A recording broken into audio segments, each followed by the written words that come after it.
भारत की राजनीति में कुछ नाम इतिहास बन जाते हैं और कुछ नाम इतिहास की दिशा बदल देते हैं। आज जब नरेंद्र मोदी लगातार तीसरी बार देश के प्रधानमंत्री हैं, तो उनकी तुलना स्वतंत्र भारत के पहले प्रधानमंत्री जवाहरलाल नेहरू से होना स्वाभाविक है। लेकिन सवाल बड़ा है, क्या नरेंद्र मोदी सिर्फ चुनाव जीत रहे हैं या फिर भारतीय राजनीति का एक नया अध्याय भी लिख रहे हैं? पंडित जवाहरलाल नेहरू ने आजादी के बाद लगातार 3 आम चुनाव जीतकर देश की राजनीति पर अपनी मजबूत छाप छोड़ी थी। उनके नेतृत्व में कांग्रेस का दबदबा केंद्र से लेकर राज्यों तक कायम था। लेकिन उस दौर की परिस्थितियां अलग थीं। नेहरू आजादी के आंदोलन के सबसे बड़े चेहरों में से एक थे। गांधी जी का संरक्षण था, कांग्रेस की विशाल विरासत थी और विपक्ष बेहद कमजोर था। 1951 और 52 के पहले आम चुनाव में जब देश वोट डालने पहुंचा, तब नेहरू पहले से प्रधानमंत्री थे। लगातार 3 चुनावों तक जनता का भरोसा उनके साथ बना रहा।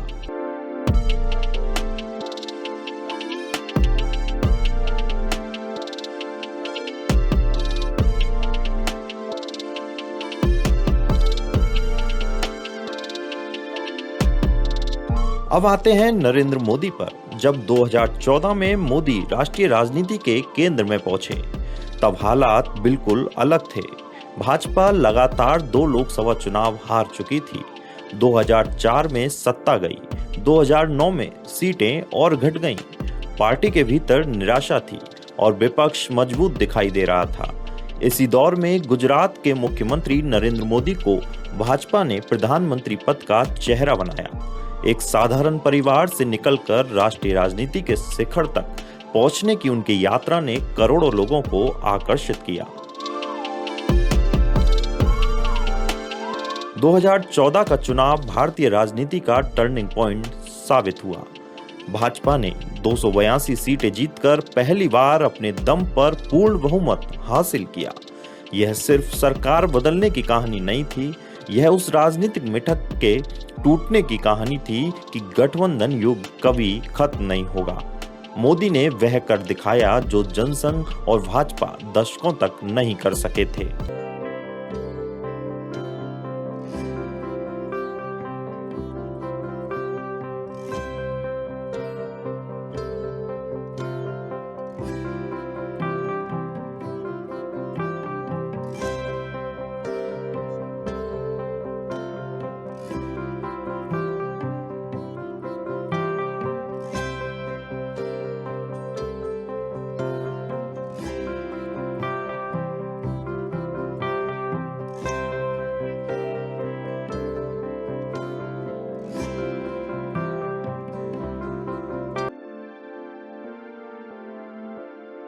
इसके बाद शुरू हुआ मोदी युग।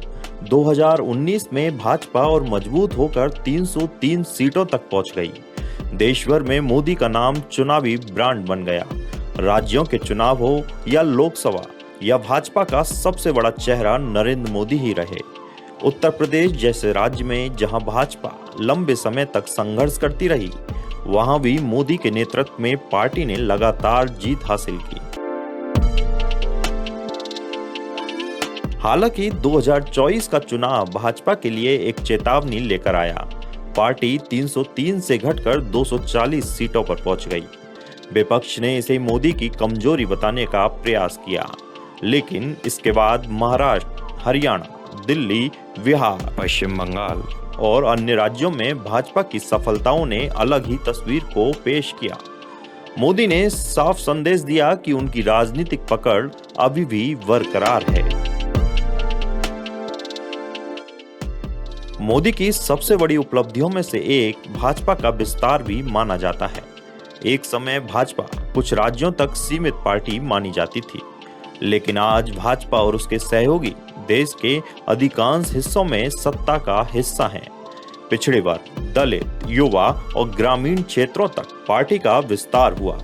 राजनीतिक विश्लेषक मानते हैं कि मोदी ने भाजपा को सिर्फ एक कैडर आधारित पार्टी नहीं रहने दिया, बल्कि उसे एक राष्ट्रीय जन आंदोलन जैसी ताकत में बदल दिया। मोदी की राजनीति की एक और खासियत है लगातार चुनावी मोड़ में रहना। यहाँ एक चुनाव खत्म होता है और अगली रणनीति शुरू हो जाती है। इसी रणनीति के दम पर भाजपा ने कई राज्यों में नए नेताओं को आगे बढ़ाया और कई प्रभावशाली क्षेत्रीय नेताओं को अपने साथ जोड़ा और संगठन को लगातार मजबूत करने का काम करते रहे। राजनीति के जानकार मानते हैं कि मोदी ने भारतीय राजनीति के कई पुराने समीकरण बदल दिए। उन्होंने चुनाव प्रचार का तरीका बदला, डिजिटल राजनीति को नई ऊंचाई दी और अपनी व्यक्तिगत लोकप्रियता को पार्टी की सबसे बड़ी ताकत बनाया। यही वजह है कि समर्थकों के बीच एक नारा लगातार सुनाई देता है, मोदी है तो मुमकिन है।